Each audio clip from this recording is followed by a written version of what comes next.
Eusko ikaskuntza, udan egoikoetxea. Eta badakizue batez be gure gonbidatuak.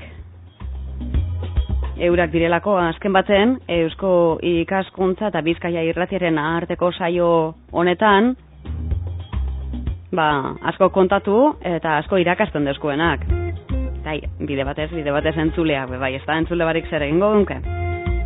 Kontua kontu, Eusko ikaskuntza badator beste behin, 30 minutu daukaguz, bere segundu eta guztia aurrez aurre, ze hilabeteko lehenengo zapatuetan eta azken zapatuetan alantxe egiten dugu, eta gaur entzuleok ez da ez gitxiago izango.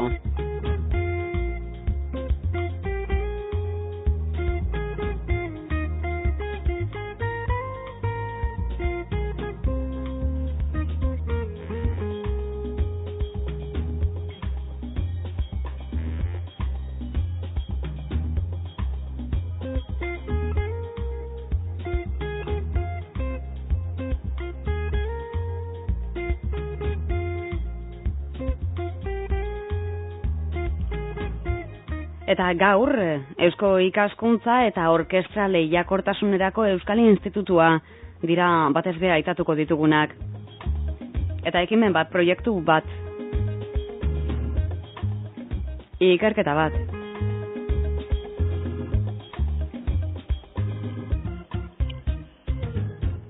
Iñaki Peña, ondo etorri egunon. Egunon. Bueno, Iñaki, zelan zagoz? Oso ondo, eta zeu. Mentxe gara, badakizue peletan egon behar da, eta horretarako leku egokia izaten da estudioa adibidez. Beraz, ez dago kexatzerik. Iñaki, kontua da, azteko zera itanduko dutzugu, ze esan gura dau GEMek? GEMek ingelesez esan nahi du Global Entrepreneurship Monitor. Eta hori euskarara itzulita izango litzateke ekintzaileetasun maila aztertzen duen proiektu bat.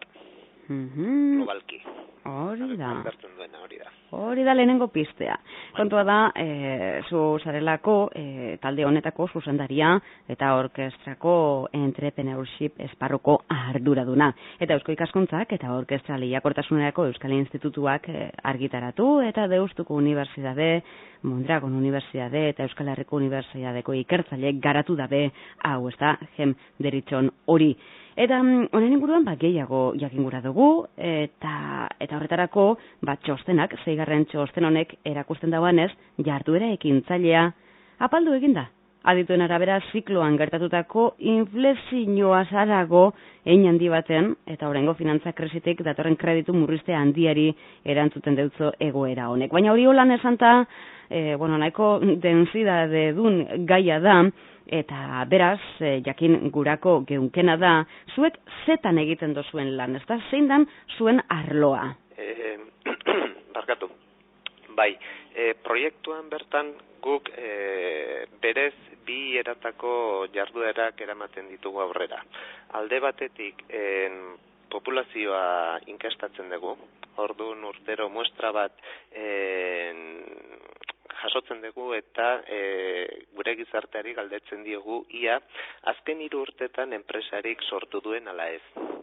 Eta erantzuna baiezkoa baldin bada orduan halako behaketa zehatzago bat egiten dugu. Hau da, bere zenbait ezaugarriei buruz galdetzen diegu, sortzen duen enpresari buruzko hainbat dato jasotzen ditugu, eta hori izango litzateke erabat gure ez bakarrik ekintzaileetasun mailari naizenean naiz beti enpresa sortzeko gaitasun horri buruz. Bai. Ez hori bakarrik baizik eta kalitatea ere zein nolakoa den ikusteko aukera ere badugu, zeren proiektu hauek hasten diren ala ez galdetzen dugu, galdetzen dugu ere ia berritzaileak diren ala ez, kanporatzeko, hau da, atzerriko merkatuetara jotzeko asmorik edo aukerarik baduten ala ez, eta hori da beraz gure lan esparru bat. Beste lan esparrua da bertako adituekin burutzen ditugun elkarrizketak. Hau da, guk 9 area dauzkagu identifikatuta, interesekoak zaizkigunak, eta 9 area hoietarako 4 aditu aukeratzen ditugu gure ingurunean, hau da, Euskal Herriko Autonomia Erkidegoan, eta beraiekin elkarrizketa luze bat burutzen dugu, eta nolabait beraien diagnostiko propioa jasotzen dugu. Ordun, 2 iturri hauetatik jasotzen dugun informazioa txosten horretan gauzatzen dugu. Hori da, Orkestra Lehiakortasunerako Euskal Institutuak egiten dagoen lana. Kasu honetan, esan dugu atarian, Eusko ikaskuntzakaz batera ibili zarie beharrean, ez da, Iñaki?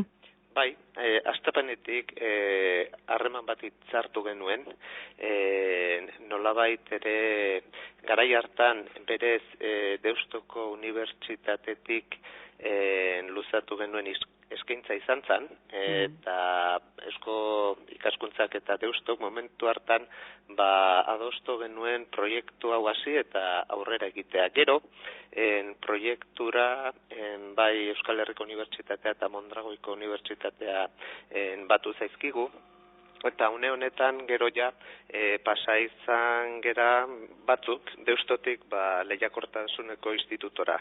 Orduan, taldea anitza da, baina taldea anitza da gure eremu territorialean. Berez, jen 56 bat taldeko osatzen dute munduan zehar banatuta daudenak.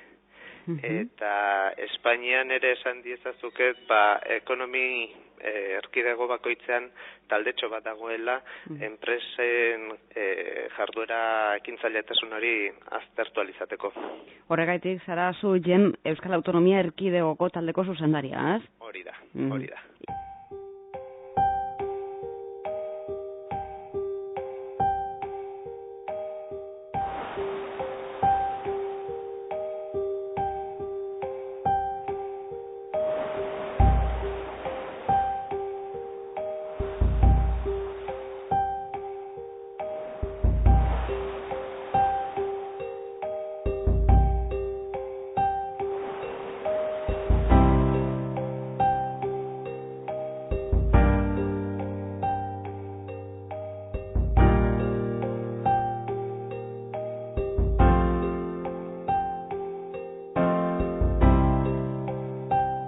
Ikertzaileak aukedo zuez inguruan zelan ez, Jose Luis González eta Aloña Martiarena, Saioa Arando eta Josu Lizarralde, Jon Oioz eta Maria Saiz, Juan Jose Gibaja eta ez dakite zenbat jente gehiago, baina honek behintzat aidatu behar dira lan honetaz berbetan gabiltzanean, ez?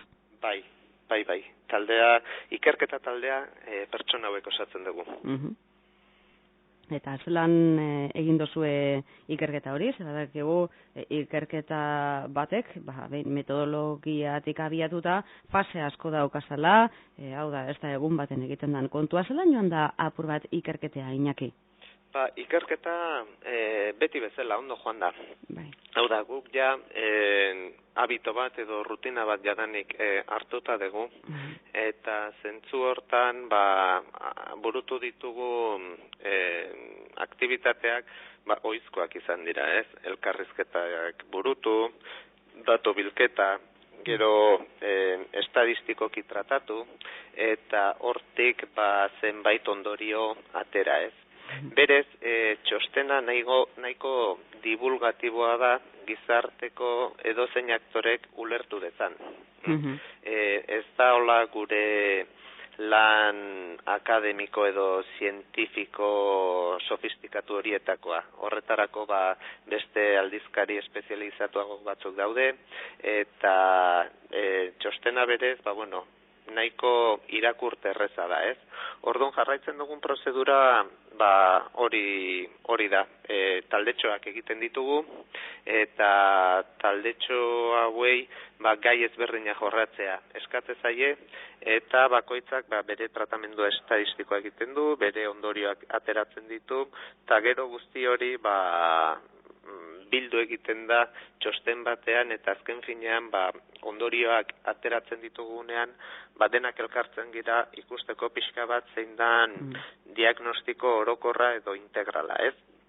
Eta bueno, beti horrela funtzionatu izan dugu, taldeak mistoak izaten dira, ikusi dezue Euskal Herriko Unibertsitatetik, Mondragoitik eta Deustotik jendeak parte hartzen duela, baina ez da Mondragoikoek gai bat jorraitzen dutela eta guk beste bat edo baizik eta Aloñak adibidez Mondragoikoekin parte hartzen du datuak jorratzeko, Aloña Deustotik ari naiz, institutotik, ez? Orduan, aniztasuna eta dibertsitatea hortxe dago, ez? Taldea ere esan beharra dago, nahiko talde bitxia dela, zeren batzuk veteranoagoak gea, beste batzuk ez, esan nahi dut, badaude doktoreak direnak eta doktore gaiak, eta horrek ere freskotasun ematen dio taldeari, ez? Gauzak interpretatzerakoan eta abar.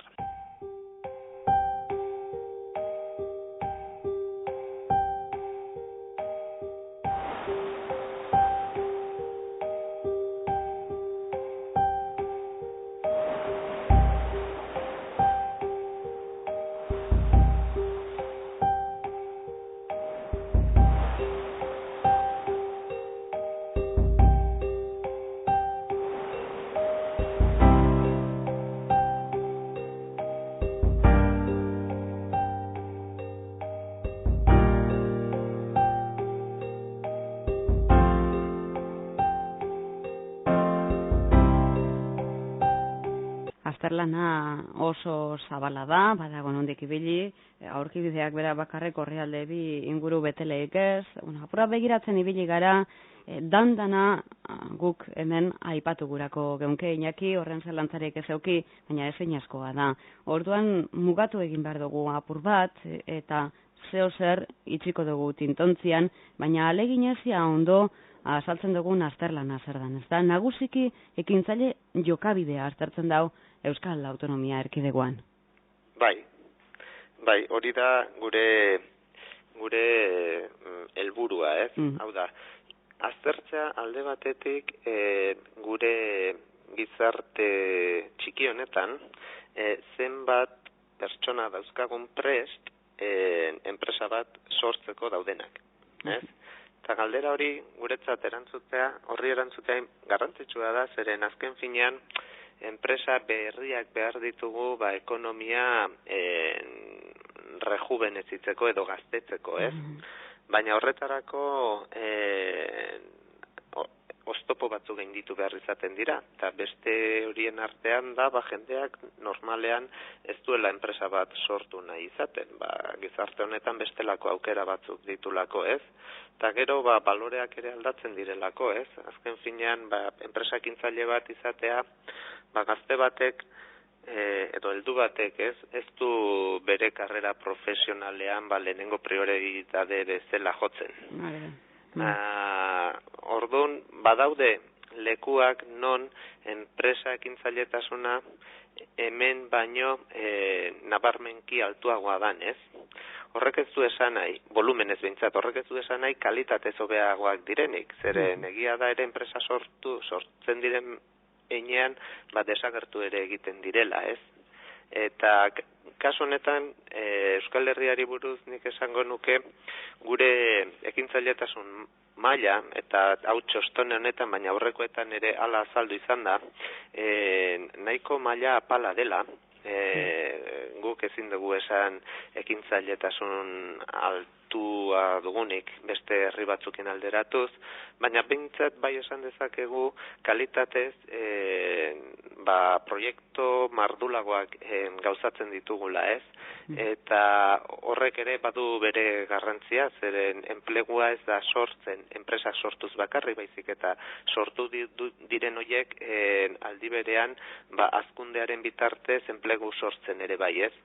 Orduan, hola laburbilduz esango nuke kantitatez ez gabiltzala bereziki sendo, baina kalitateari begiratuta panorama zertxo baito behiagoa dela. Beraz, adierazle bi behintzat aintzat hartu beharrekoak, ez da? Panorama deskribatzerakoan kantidadea eta kalidadea dinozu, Bai. Osasun horren barri eukiteko. Eta hori zen markotan, Iñaki? Markoa ingurunean, hori ere galdera interesgarria da, zeren ingurunea aldakorra da. Hau da, koiuntura ekonomikoa une honetan ez da orain dela 5 urtekoa, ez? Eta ingurune territoriala, hau ez da Silicon Valley, hola eredutzat jartzen den lekua, baina ez da ere ganako aldea bat, ez? Orduan, guk gure ingurunea dugu, gure ekosistema, enpresa berriak sortzeko ekosistema, nik esango nuke azkeneko belaunaldietan, hamarkadetan, ez? Oinarritu dala bereziki enpresak sortzeko laguntzetara bideratuta, ez? Gure ekosistema horretarako garatu da, ez?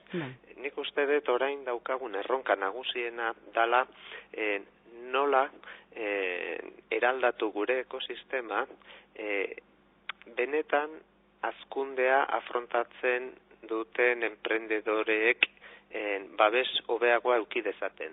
Hau da, inbertsio tradizionalak ez du balio, edo behintzat ez du inbertitzen oso une goiztiar batean dauden enpresetan, esate baterako.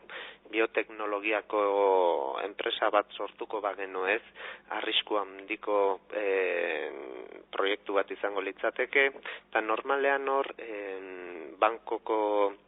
banketxeak edo beste kreditoko instituzioak erakundeak ez dira sartzen inbertsio horietan. Orduan beste figura batzuk behar ditugu, esate baterako business angel direlakoak, ez? Edo kapital riesgo delakoa, ez? Azken urteetan zertxo bait urrats batzuk eman dira, baina nik uste dut oraindik ere bide luzeagoa egiteko dagola. Eta gero nik uste dut oztopo nagusi bat kulturala dela, ez? Nire irutze zait ekintzaileek aportatzen duten balioa gizarteari behar bezala ez dala rekonozitzen eta bueno hori muga bat da, ez? Bai. Orduan gure inguruneari dagokionez, nik uste dut badauzkagula gauzak zer hobetu. Eta, bueno, niri itxaropen izpi bat guztionetatik geratze zaitez, zeren badirudi azken diskurso, ez dakit, gizartera helarazten diren diskursoak bide horretatik doazela, ez? Pixka bat gizartea sensibilizatzeko ekintzaileak behar ditugula eta bereziki proiektu berritzaileak eta hazkunderako aukerak dituztenak sustatuz.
Hau 6.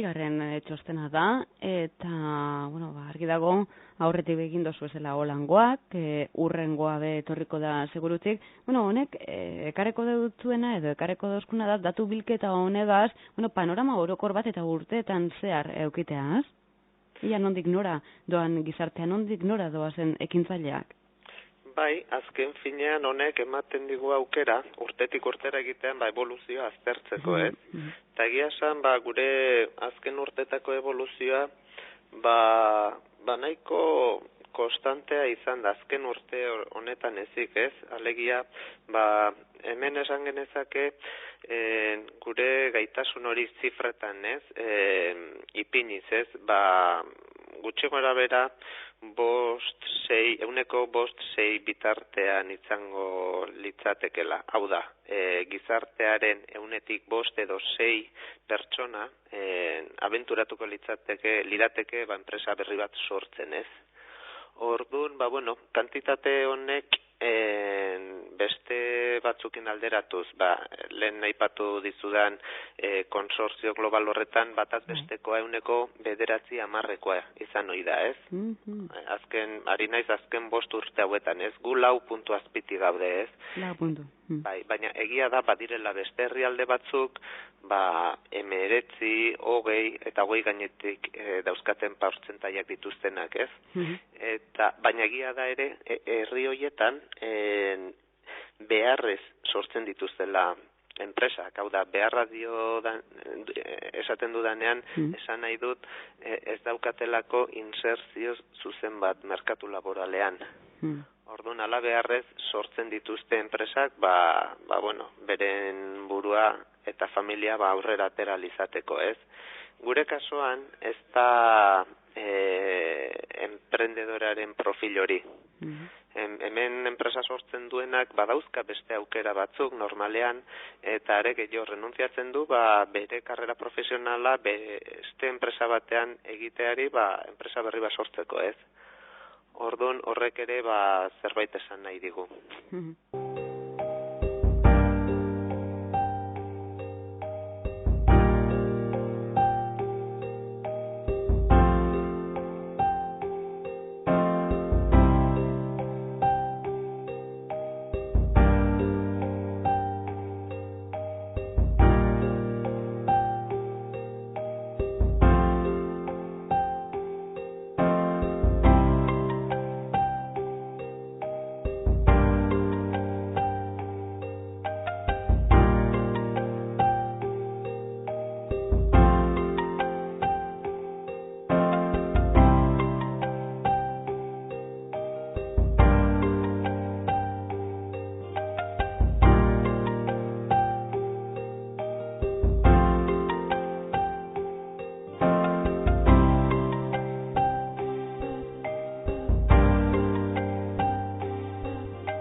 Hauxe da daukagun panoramea, horre idea batzuk hausnarketarako bentsat bota dituzu, eta batan batek honen inguruan gehiago jakingura badao, sarera jotea da honena, gainera hizkuntzatan be badago aukerarik, euskeraz, ingelesez, gazteleraz eta frantsesez, hor sarean ez da Iñaki?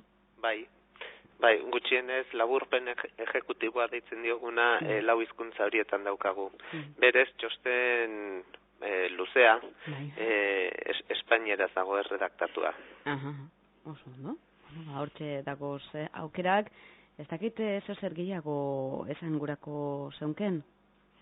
Bueno, lehenik eta behin eskerrak, espazio txiki bat egiteagatik, halako gai bat jorratzagatik, ez? Zeren nik uste dut importantea dela, ez? Gizarteari transmititzea, ekonomia bat transformatzeko, enprendedoren edo ekintzaileen bultzada, garrantzitsua dela, ez? Bereziki gaur egun, ez? Non, krisi aldi batetik ateratzen ari garen, baina hala izango espalitz ere eraldatzaile berriak behar ditugu, eta aldi berean gizarteari ongi izate hobeago bat laguntzen diotenak, ez? Orduan, nik uste dut beraiei halako txiki bat egitea importantea dela, eta hori eskertzekoa da. Bueno, eskerrik asko zeuri be, GEM Euskal Autonomia Erkidegoko taldeko zuzendaria eta orkestrako entrepreneurship esparruko arduraduna, Iñaki Peña, mila esker geugaz egotea gaitik, eta ia hurrengo baten be, holango gai interesgarriak lantzeko aukerari daukagun. Eskerrak zuri Udane, eta beste bat arte. Beste batera arte.